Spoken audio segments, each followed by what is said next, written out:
partners that we work with to provide services to communities that really need help in getting access and finding creative solutions for our rural communities. So thank you all for being here, and I'll pass this on to Tony. Well, thank you. Look, they tried to keep me on script. They even gave me paper. I don't know why they did that. But my name's Tony Young. I'm the founder and executive director of Community Education Group. And first and foremost, I want to thank each and every one of you for being here tonight. I certainly know that right now is like one of the most trying times in our history, particularly in public health. You know, I've said that the last 2.5 years in public health are like the best of times and the worst of times. If you're a disease fighter, it was like the best of times, right? You want to be out there figuring it out. How do you fight COVID? How do you get COVID under wraps with everything else that's going on, particularly here in West Virginia? You know, about a year ago, I had this bright idea, and the bright idea was that we were going to do all our COVID vaccinations at Dollar General stores. And I still think that's an idea that would have worked, but neither here nor there. CDC didn't think that that was the idea I should go with. They thought I should go with this other idea about our CHAMPS program and about re-granting money and that sort of thing. And those of you who know the story, it started out as a $20 million story with CDC. I was doing a happy dance in my house you would not believe. And because I was like, man, $20 million? I never seen that kind of money in my life. shoes. I mean, support. No shoes. So, you know, but by the time we got to the end, it was still a 3-year cooperative agreement. I'm going to be calling on all of you to help us get the next phase of this money, which I'm going to talk about in a minute. But one of the things that we said we wanted to do when it was still the 20 million was we wanted to do a training program. We wanted to re-grant some money. I had a whole bunch of big ideas. And then when we got to the table to sign the final deal, it was $3.5 million, which I know a lot of you are saying, that's still a lot of money. Why is she squawking? Well, I wanted to do some bigger things. But the one thing that I said we had to do is we couldn't keep all of this money. That my idea, my concept of how we run CEG, how we manage CEG is that, you know, we always joke that we're going to do great things today. But whatever it is that we do has to be some way that we give the money back to the community. So of that $3.5 million, I said we have to give back $1 million of it. Meaning we have to give it to organizations that were and are like us and like we were a year ago or 2 years ago or 10 years ago or 20 years ago when we didn't know how to get $50,000. I mean, 50 million is my new number. So, so my development director is in a panic somewhere right now because 50 million is really the new number. But what we wanted to do is to make sure that we gave opportunity to those who did good work, those that would still dream, and those who understood that COVID and influenza were a real issue. And so, but we also wanted to do it with some of the most vulnerable populations in West Virginia, right? So if you got one of the grants, can you raise your hand? What are you doing? Tell me. We already had two events for the next 2 weeks. We're going to be testing along with health right, testing right on the church property. We have a documentary that they're going to do of a young lady. Her son just died of COVID. Right. And so she went and put it on video, and she's going to be showing it at our church. Okay. And also we have other trainings and things like that that's going to be going on. Perfect. All right. Huntington, what are you doing? I'm a smart man. Okay. Okay. Huntington, what are you doing? She can talk, trust me. Yeah, I'm a talker. Okay. So I'm with the Huntington Quick Response Team. I also work for Cabell County EMS. Some of the things that we did during the COVID epidemic, the height of it, was we backed an ambulance into our high frequency communities for substance use disorder, opened the back of the ambulance, set up a tent, partnered with the health department. We did HIV testing. We did naloxone training, flu vaccinations, and COVID testing at that point. Then we ended up having COVID vaccines. So we've also done public health with the vaccines, partnering with EMS and the health department. So We're going to continue to follow up with our substance use disorder clients after they've had an overdose event or they've been referred to us, and then try to provide some public health services to them also. You're not gonna try it, you're gonna do it. We're going to do There you it. go. Bang. We're the Covenant House. It's the HOPA program. We're going to employ another person to help serve the 22 counties of West Virginia that we serve, housing people with HIV and AIDS, especially the cluster that's going on in Charleston right now. and It's an Kanawha outbreak. County. That is not a cluster. Yeah. It is an outbreak. An outbreak Let's that's going let's on. call it what it is. Right, the outbreak that's going on in Charleston and Kanawha County is going to explode this summer, and we already know that, so you're getting us very prepared. There you go. Perfect. Who else had their hand up over here? I'm gonna go that way, and then I'm gonna come back that way. Good. I'm Keith Lowry from Jefferson County Community Ministries. We're going to use this fund to help continue the work that we do. We work with West Virginia University Medical System, with Shenandoah Community Health.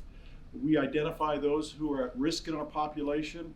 We work with them. Then we get referrals from the medical community to either give people medical respite, give them quarantine, get them the assistance that they need.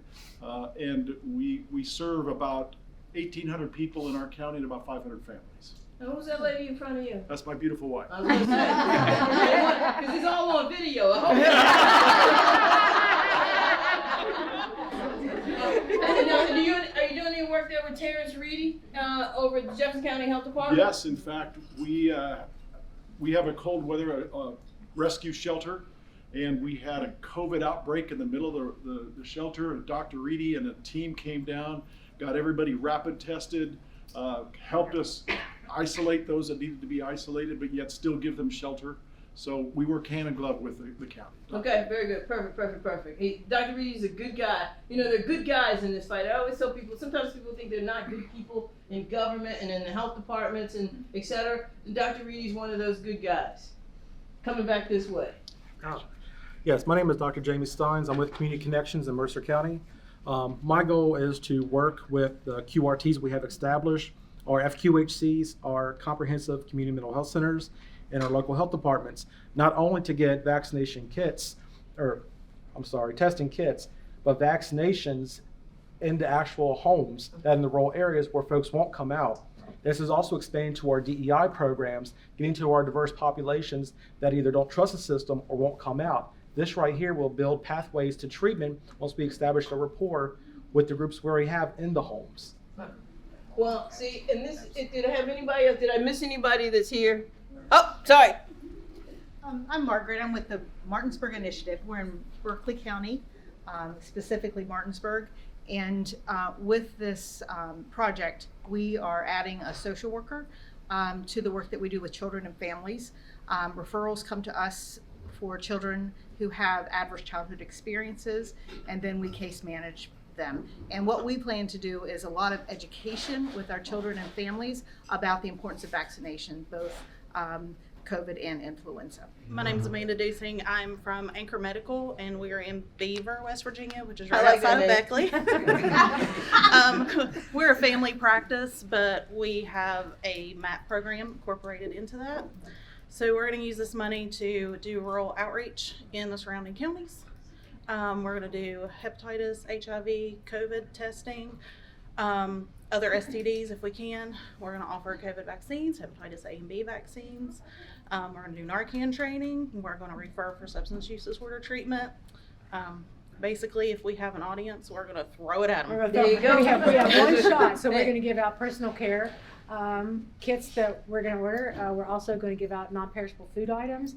And so we figure we have one shot with this rural community. When they come in, we're going to do everything we can with them. My name is Nakia Austin, and we're the baby on the block. We're a brand new nonprofit called The Healing House, located on Charleston's west side. Shout out to us. Super excited. I feel like Mama, I made it.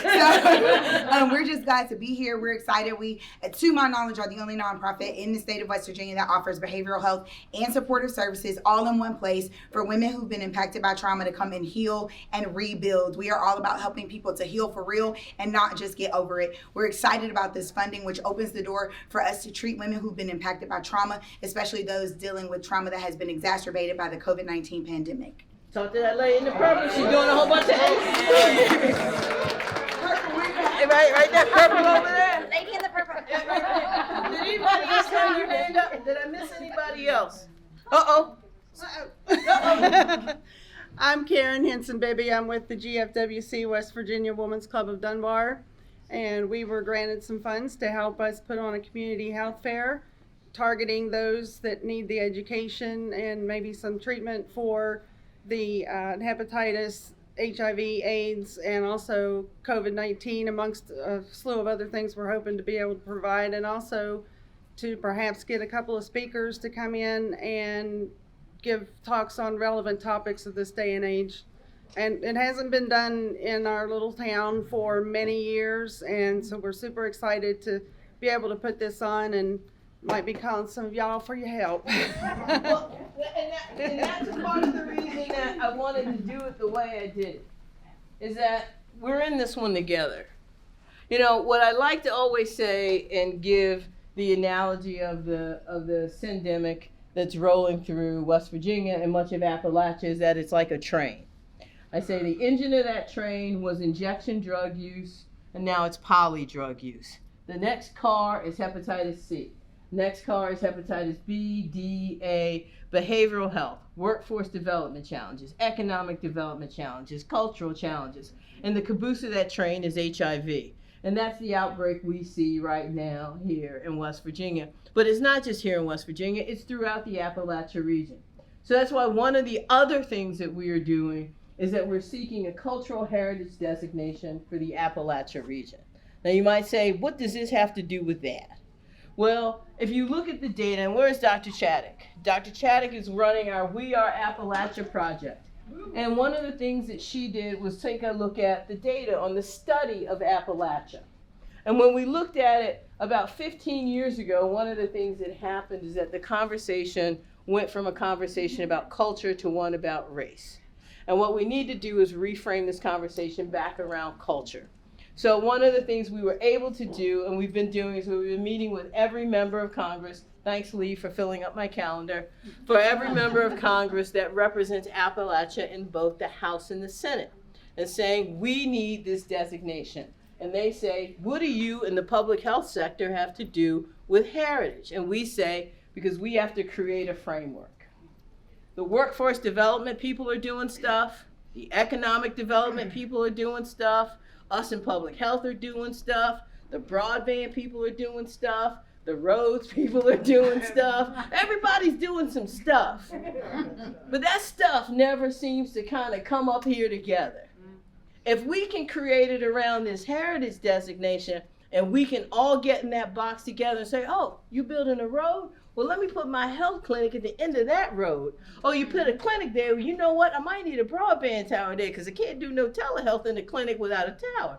So maybe if we can all get on the same page, right? Get on the same page. And I said, get on the same page around heritage. I said, you know, that's got a little ring to it. That'll go with some people who really don't care about any of the things we care about in this room, but they care about heritage. So we've created this framework. The good news is that we've had some good meetings with the Appalachian Regional Commission. I can't say that they're committed. I can say that they're interested. Chairwoman Manchin said that I had her at hello. That seems like a good sign to me. And I'm gonna ride that all the way till the wheels fall off. Trust me. Trust me. I'm gonna ride that one till the wheels fall off. The other news that we have is that we too have received another 1.4 million in the space of COVID and race and equity, which Dr. Chaddock is also leading. You should talk to her, make sure she's got your information. And here's the reason why. Because like with everything else, we got to find partners there. We got to find partners because we have to find a place that we're going to post up. For those of you that don't know what post up means, that means where we're going to be, where we're going to get an office. We're going to post up. We're not posting up with you, but we're going to post up. Hey, come on. Yeah, somehow I knew I could with you. But that's a whole different can of worms. So we got that project. The other project that we have going right now is that we just found out about a week ago that we've got another project with the CDC Foundation this time. And that is to do home test kits, to get organizations prepared to be able to disseminate home test kits. And it's really, to me, really about the MAT providers and about other providers. That they can let somebody either walk out with a test kit that may not want to take the test. But if you look at the state legislation here in West Virginia, many MAT providers believe that it's an opt-out imperative in there. And I'm like, that's not what that says. You're supposed to test everybody for hepatitis. You're supposed to test everybody for HIV. The challenge is that how do we then make that next bridge to get them to link an individual to care? Some of you may know that we, the West Virginia Rural Health Association, Dr. Bissett, and others have been working to overturn the OTP moratorium. And people have said to me, why are you trying to do that? Because y'all don't even provide any of those services. It's not, again, this is not about us. What this is about is if we can get more tools in the tool belt to provide services for the people that need them, we feel like we've done our job. The other thing is I feel like we can then go back to those MAT providers and say, hey, guess what? You've got a new tool in your toolbox, but let's talk about that linkages piece. You've got a new tool in your toolbox, let's talk about disseminating some information on PrEP. You've got a new tool in your toolbox, let's talk about some other things about what you can do. So, you know, I think that we are, as we move through and move to the next phase of this We Are Appalachia project, all the other bigger projects that we're doing, we're gonna need each and every one of you. This, you know, you heard the saying, there's no free lunches. You think we gave you that money just for giggles? No. We expect partnership. We expect collaboration. We expect that you say to us, here's what we need in our community. Well, oh, for those of you that don't know, we're opening up a building at 634 Grant Street. Yes. And so we're going to be renovating that and doing that. And, you know, I could read all of the names of all the people. I could thank all of the people here. I want to thank my new best friend in the back, not the security guy, but and that's not. He's trying to stand. He's showing up. He's trying to stand behind him like, oh, that's my security. It is not. He's here for Representative Walker. That's what he's doing. He's here for Delegate Walker. He's trying to. Oh, that's my security man. Come on, say something. Say hello. Say hello to the people, Doc. I don't know who you're talking to. I'm talking to you. Hello, everybody. Who are you? I'm Dr. Mike Reynolds. I'm an addiction medicine trainee fellow person from Morgantown, West Virginia. He's more than that, and he's really underplaying himself.